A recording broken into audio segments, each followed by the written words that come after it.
नमस्कार, मैं आर के पाल आप सभी दर्शकों का स्वागत करता हूं आपके अपने न्यूज़ चैनल शहर का दर्पण में। अब सभी खबरें विस्तार से। लखनऊ में आज घुटना प्रत्यारोपण की नई क्रांति को लेकर डॉक्टर प्रियांक गुप्ता ने एक प्रेस वार्ता की, जिसमें उन्होंने बताया उनके द्वारा एक आधुनिक तकनीक लॉन्च की अत्याधुनिक बायोलिजन तकनीक के बारे में बताया और कहा इस सर्जरी के मात्र 4 से 6 घंटे के भीतर मरीज का चलना संभव।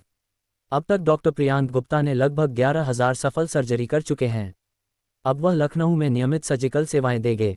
लखनऊ में जोड़ प्रत्यारोपण के क्षेत्र में एक नए युग की शुरुआत हो गई है। अहमदाबाद के प्रख्यात जॉइंट रिप्लेसमेंट एवं arthroscopy surgeon doctor Priyank Gupta ने अपनी विशेष तकनीक बायोलिजन को आधिकारिक रूप से लॉन्च किया।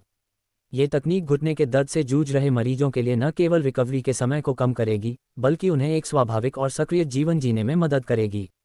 आइए देखते हैं एक कि आपको जो अलाइनमेंट है वो हर पेशेंट का जो उसका कस्टमाइज अलाइनमेंट है वो मिले, और ये पॉसिबल है सॉफ्टवेयर के प्लान की वजह से। और उसके बाद जो उसका अलाइनमेंट है वो उसको मैकेनिकल ना लगे, क्योंकि अगर हम उसके हिसाब से ही प्लान करेंगे तो उसको मशीन जैसी फीलिंग नहीं आएगी। बल्कि सर, आपके अस्पताल में एक नई पद्धति के द्वारा सर्जरी की जाएगी, किस तरह से क्या है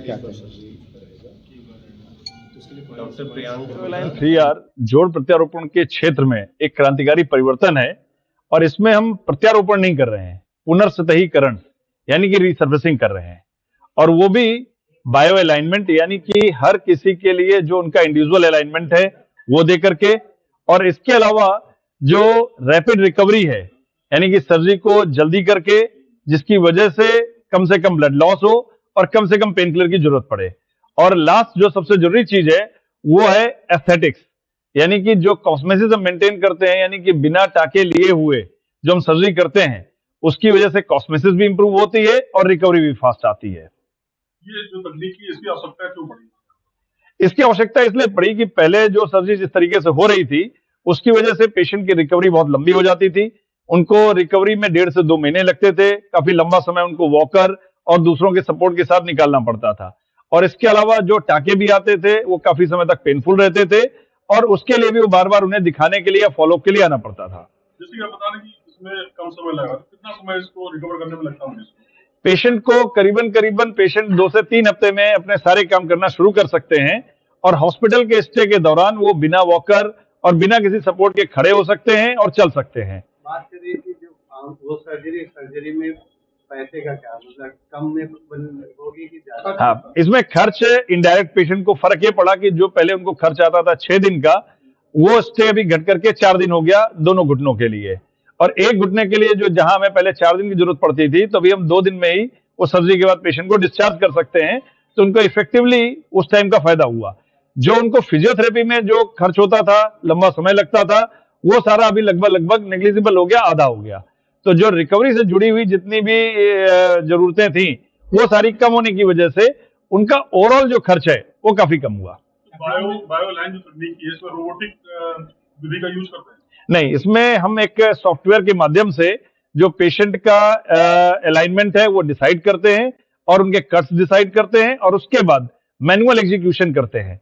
इससे हमें लाभ ये होता है कि जो हमारा समय है सर्जरी के एग्जीक्यूशन का, जो पहले रोबोट में जो लंबा समय लगता था वो समय कम हो जाता है, और प्रेसिजन हमें वैसा ही मिलता है। सर, अक्सर ये देखा जाता है कि बुढ़ापे में पहले ये होता था कि घुटनों में दिक्कतें आती थी, अब नौजवानों में भी बहुत दिक्कतें आ रही है। क्या वजन की वजह से क्या परेशानी आ रही है या कुछ और दिक्कतें सामने? इसके कई सारे कारण हैं। इसके आमतौर पे वजन या लोगों की जो दैनिक दिनचर्या है उसमें बदलाव, उनके खान पान में बदलाव और शारीरिक श्रम का अभाव, ये मुख्य कारण है। इनकी वजह से आमतौर पे हमें ये चेंजेस दिखने लगे। जहां पहले लोगों को पुरुषों में 60 वर्ष की उम्र में दिखता था, वहां अभी 50 में दिखने लग गया। महिलाओं में जहां 50 में दिखता था वहां अभी 40 में आने लग गया। युवाओं को बचाव के लिए क्या करना, क्या संदेश देंगे? जो 4 चीजें मैंने आपको बताई कि वजन पर नियंत्रण, आपका जो शारीरिक श्रम है उसको बढ़ाना यानी कि नियमित कसरत या व्यायाम, आपके खान पान में विटामिन डी और कैल्शियम का समुचित समावेश, और इसके अलावा आपकी दैनिक दिनचर्या को उसको नियंत्रित रखना। अक्सर ये होता है इसमें तो मुझे लगता है कि ये आप मुझसे ज्यादा बेहतर जवाब दे सकते हो, क्योंकि लगातार आप लोग फील्ड रिपोर्टिंग करते हो, और मुझे लगता है कि आप लोग बाहर के फूड के लिए ज्यादा एक्सपोज होते हो। तो वहां की हाइजीन और जो उनके बनाने का तरीका है उसमें बहुत बड़ा अंतर है।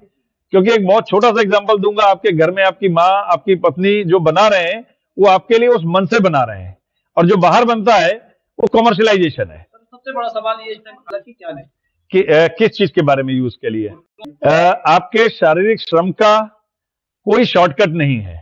तो जो आप रेगुलर एक्सरसाइज कर रहे हैं उसके अलावा किसी भी तेल लगाने से या किसी भी तरीके की दवा से ये ठीक नहीं होता है। ये पद्धति लखनऊ के कितने अस्पतालों में भी अवेलेबल है, कहाँ ये जो पद्धति है वो मेरे द्वारा ही डेवलप की गई है, तो ये अभी कहीं और किसी जगह उपलब्ध नहीं है और ये सर्जरी केवल मैं ही यहाँ पे स्टार्ट कर रहा हूँ। और अभी ये जो पद्धति है ये अपने को सत्यार्थ हॉस्पिटल में उपलब्ध रहेगी। सफलता का प्रतिशत कितना है? इसका सफलता का प्रतिशत करीबन 97 से 98% है। प्राय पुरानी चोटों में लिगामेंट आमतौर पे अपने आप ठीक नहीं होते हैं। अगर आपको किसी भी तरीके की लिगामेंट इंजरी है तो उसको हल्के में नहीं लेना चाहिए और जितना जल्दी हम उसका उपचार कराते हैं उतना जल्दी ज्वाइंट को हम घिसने से बचा सकते हैं और उसको हेल्दी बनाए रख सकते हैं।